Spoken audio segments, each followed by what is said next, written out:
What's going on, guys? OneEyedBandit back again with yet another video talking about more Dragon Ball FighterZ, and I am super close to 3,000 subscribers. By the time this video is out, I will probably be already there. So first of all, I just want to say thank you to you guys. This obviously wouldn't be possible without you, so let's just keep moving on and trucking. But anyways, lately I have been doing who do you guys want as the next DLC characters for Dragon Ball FighterZ, and I have never done my personal opinion on who I want personally, because having your opinion out on the internet is almost like a death sentence sometimes, and it's really annoying to have to, you know, try to fight your own opinion. But my opinion is final, and that's the bottom line. So today I am going to be doing my top 5 personal characters that I would truly want for Dragon Ball FighterZ for this to be my complete game, because as it stands right now, there's only a little bit amount of characters that aren't in the game that I would just take and just be done with. The rest of them, I don't care, you could have them, they will be cool additions, but for the most part, these are the characters that will complete my soul in terms of Dragon Ball FighterZ. But anyways, let's just get on with it. Number 5 is actually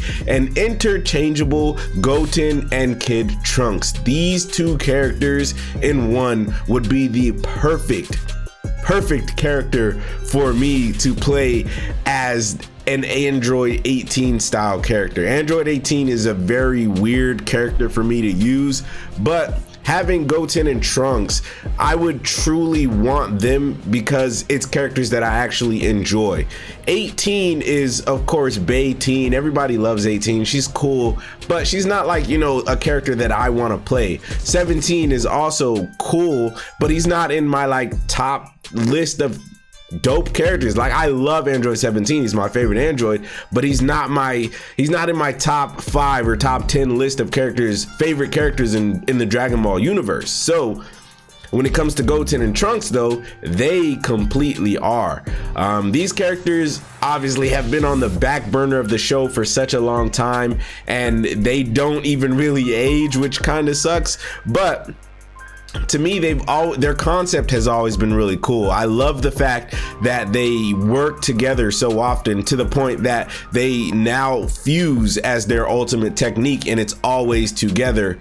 Not unlike their fathers, but at the same time, they have, you know, they have crafted that. They have perfected their craft of fusion and working together, and that's beautiful. And I could just imagine them, you know, being Goten and Trunks and fusing for their level 3 or something like that, or like starting off with some blast and then ultimately fusing to do one final attack for their level 3. It would just be awesome altogether, and that's personally who I'd want for my number 5 spot. Number 4 is honestly just Tapion. Tapion. This character, although he was in the Wrath of the Dragon movie, he had no fight scene like whatsoever. He had literally one thing he did against Hirudegan in a flashback where he waved his sword, but other than that, he just pretty much you know, played his flute. So there's that. But for the most part, the character is just badass, if we're being honest. He just looks cool. He has a sword. Sword is literally always plus 10 points on your cool factor, if you guys didn't know, and having your cool factor up automatically makes you stronger, so there's that as well. But Tapion just looks dope, man, and I'm sure without even having source material to go off of, I know for fact Arc System Works can put this character into the game and just give him whatever the hell they want, because the bottom line is most of Dragon Ball FighterZ moves, a lot of them come from a game that you guys may know called Marvel vs. Capcom, or just the Marvel Infinite game. Marvel. They take a lot from that game. So pretty much they could just take a character from that game and then give all of their moveset to Tapion, or just come up with something brand new by themselves, because Tapion is in Dragon Ball Xenoverse 2. And again, with no source material, they gave this man a really good moveset. He's a pretty cool character in that game, and I'm sure Arc System could do the same for Dragon Ball FighterZ, and it would look beautiful, because that is perfect for what they do. That's exactly what they do. They make a beautiful game and their characters are all beautiful. So Tapion for sure for me, he's just dope. Number 3, easily Oob. That's just it. Oob is he's Oob. He's although he's Indian, you know, we got to count him as one of the brown boys, you know. He's one of us, right? And that's like one of the main reasons for me, because, you know, as a black man in Dragon Ball, we don't really have that type of representation, and in Japan they see us in a really weird light. Like, honestly, black people in Dragon Ball, it's kind of prejudice a little bit, I guess you could say, the way they see us, because they don't really see us. They don't have much to go off of, I assume. But to me, Oob kind of represented, you know, this little black kid that could, you know, be super duper strong in Dragon Ball Z. And now that he's shown back up within Dragon Ball Super, you know, it's really dope because he is now even stronger in Super than he was in Z, because of the way that Toyotaro cleaned it up in the manga, which is really awesome. Now, can I say I see Oob coming anytime soon? Probably not. And the version of Oob that we want is, again, questionable, debatable, but they can easily, you know, throw up something together, mainly coming from the end of Dragon Ball Z. And of course, GT had Majub, and Majub looked pretty badass. Did they utilize him well enough? Not really, but for the most part, again, Arc System Works can do their thing. They can make this character cool, and I'm all for it. So that's my number 3. And of course, my number 2 and my number 1, honestly, you all are going to hate me, but it has to be said. My number 2 is Majin Vegeta. Majin Vegeta, badass. It's crazy that he's my number 2 and y'all are gonna be mad at my number 1, but Majin Vegeta for the sole reason of Final Explosion. And I just know the dramatic finish between him and Fat Boo would be the most beautiful thing in the game. Period. Point blank, period. People say he's just a Super Saiyan Vegeta reskin. Sure, you can say that, but no, not really. He's Super Saiyan 2. 2, he has a brand new outfit. 3, this character totally can have so many moves taken from that Goku versus Vegeta fight and even Fat Boo fight that even his normals could be different. This could be the chance for them to make a brand new Vegeta that doesn't have the similar normals.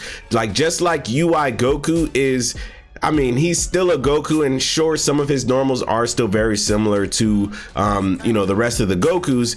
It's still something like, maybe GT is a better example for you guys. GT is a Goku, but all of his normals, everything is different. He's a different Goku, and Majin Vegeta could be their chance to give a Vegeta a legitimate command grab like he's done on Super Saiyan Goku, which would be amazing, by the way.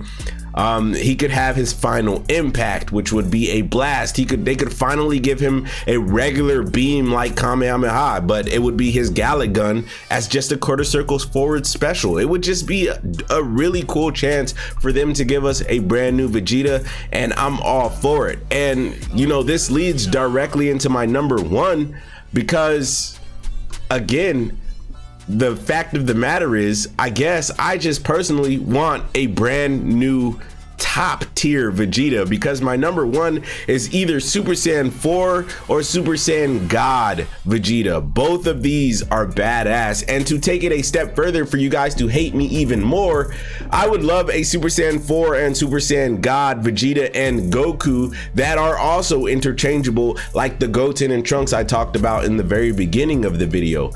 Even though Goku and Vegeta hardly work together, in the past few movies and as well in the show, they have started to.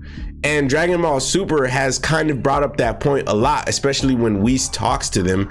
They need to start working together. If they were to work together, they would have no issues, right?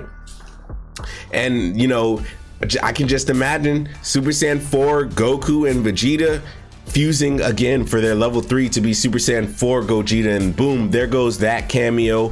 Because so many people feel like when Omega Shenron drops, they feel like Super Saiyan 4 Gogeta is coming, but what if they bamboozled us and gave us a Super Saiyan 4 Vegeta or Goku that are interchangeable with each other, and their level 3 is Gogeta Super Saiyan 4, and boom, there you have your dramatic finish with Omega Shenron.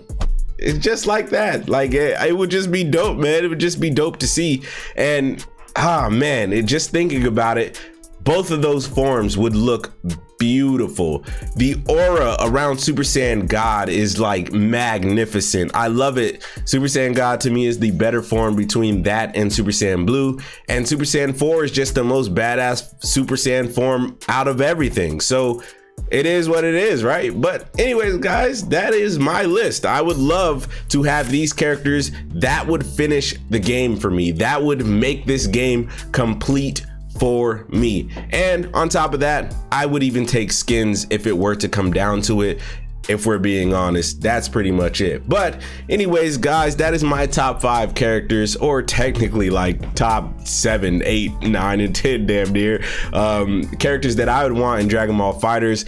If you guys want to let me know who you want down in the comment section below, please feel free, and we will discuss it down there. But anyways, guys, if you enjoyed this video, please like, comment, and subscribe. Please remember that God and anime are always on your side. Please come join the Bandit Army. That is all I got for you. Peace out.